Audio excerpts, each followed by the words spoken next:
All right, I'm Nicole Chamberlain, and this is my first live YouTube tutorial. And we're going to be constructing a music box, and this is for automaton that I was commissioned by Brian Smith, and now I'm building his music box. So what I got is the Wing Store music box, 30-note music box. This is what comes in the mail. You just get the metal part, some scrolls, the hole punch, and some screws. That's it. So you can actually use the music box without a resonator, but it's not very loud. So what we're going to do is affix it to a resonator. So I got this box. I got it from Michael's. You can construct your own. This is a good size. In an automaton, there's some thumping. So I am using it for this. So what I'm going to do is affix this part to the box. So we're going to go ahead and do that. Now I have some pre-drilled holes that line up to these holes here. I made sure that I had enough crank space so I'm not shaving any knuckles off while I'm doing this. So let's get to it. I'm going to try my best. I'm actually going to drill these one more time because I didn't get a very good drill the last time. I don't think my bit is big enough, but I'm going to try that again. Oof, that wasn't good. Drilling is not my specialty. Okay, so now I'm going to go ahead and try to screw these in. Now, I can only find 3 screws in my package. Either I lost one, which is probably more of the case, or it only came with 3. I think I remember it coming with all 4 when I built my old one for me. So the likelihood is that I lost it. So I will have to run to the hardware store at some point before I give this to Brian. So let's see if I can make this happen. So I'm going to screw this one in. Maybe.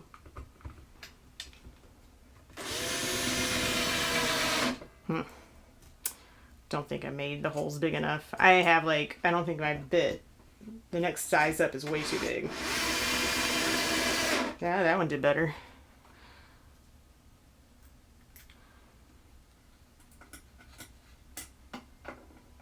Aha. Ah, all right, that one's good. All right, so good enough. It's on there. Everything's cranking. Great. Okay, so the next is the fun part, which is the scrolls and actually getting the music in there. So you'll see there's letters. So we got C. So it's set up like a globe map or a globe. So our latitude is the pitch names, and then the longitude is the time. So let's deal with the pitch names first. So we got our C, our G, and so forth. And then, you'll see the sharps are actually to the left of the letter names, which isn't standard practice for most musicians. It's usually the right. So this can get very confusing. Sometimes I'll draw a line to make sure I'm on the correct line space. Now, the other thing is that there's lines that run longitudinally, and there's solid lines and dash lines. I like to use the solid lines as the downbeats and the dash lines as the upbeats.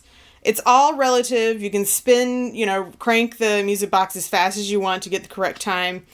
But I'm going to use downbeats as solid, upbeats as dashed, and anything in between has to fall in between. So the next thing is I'm going to take my music. Now, here's the thing. Is that, let me open up my original score here because I forgot what key it was in. I've already started working on other pieces and I've forgotten what was what. Okay. So the original, the key is C. C major is the concert pitch. So unfortunately the note names here are not concert pitch. This instrument actually, I have to write it in the key of G in order to get my first note out, which is a concert D pitch. I have to use A. So just be aware of that if you're going to use music boxes to play with other instruments, you have to transpose. Okay, so what I'm going to do is I have this hole punch. And I don't know if you can see in the light, the punch is actually the top notch here. This is just, bottom line is for a guide if you want more space. And the top notch, you won't be able to see it here. There are crosshairs to help you line up a little bit better on the scroll. So I'm just going to do a couple of notes to get started, but I won't do the whole thing or we'll be here forever. So this is the arrow. That's the starting side. That's the side you want to start to punch from. So I'm going to start with A. So I'm going to find A in the crosshairs, and it's going to be on the down. It's going to be on the downbeat. I usually do this on the desk where I can have that tail under. So I'm at A, quarter note. There's my A. Then I want D and F. It's a quarter note, so I'm going to find my D. And then I want F sharp, so I'm going to use this one, and it's going to be stacked above it. Now, this is a little bit dangerous to do this with directly from the hole punch, and what I usually do is I just write in everything, and then I go back with a hole punch. That way, when I mess up, not if I mess up, I can make that happen a little easier. And not make mistakes and waste scrolls, even though you get like 500, well, like 20, I think, in the box. So then I'm just going to feed it through and just test to make sure I've gotten the right pitches. So I'll make that sound at the beginning.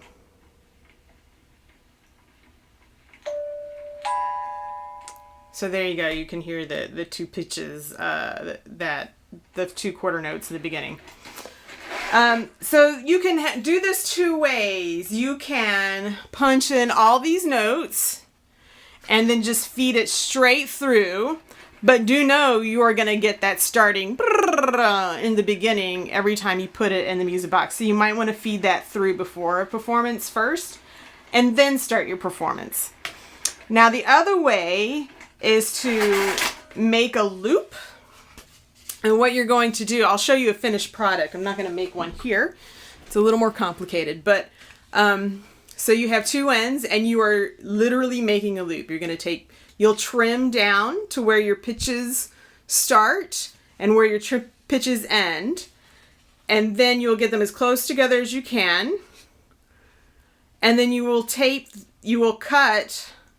And then you'll have to like tape like this. Because if you overlap, it will not feed through the music box. You'll want tip to tip, and then you can use some really thin Scotch tape or clear package tape and kind of tape it together. And then but you want to make sure you do that after you've fed it through.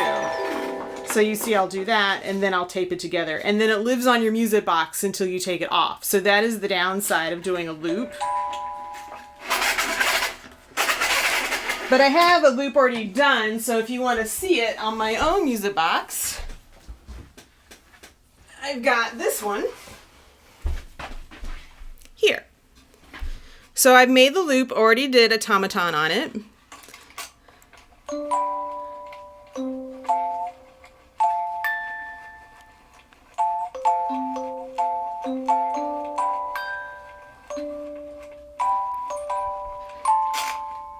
So what I recommend, you can probably hear that there's a little bit of, the tempo is a little wonky. You really need to secure your music box by either holding it, or I've used clamps and clamped it to a table before, and that makes it very, very secure and a lot more consistent in time and tempo. The other thing is that I regret making this loop this small, because there's a lot more resistance. I've done a longer loop in the past, and I'll get my other music box and show that one. And that one I can be very consistent. It's also the smaller music box, but there's no chromaticism in it, so you can't use it for that. And it's not in a guitar-friendly key.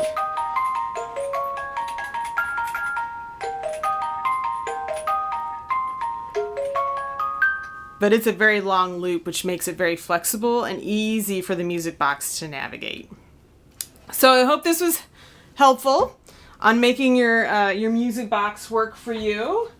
And if you decide you want to play Automaton or my other piece, Lilliputian, you will be able to construct your own music box.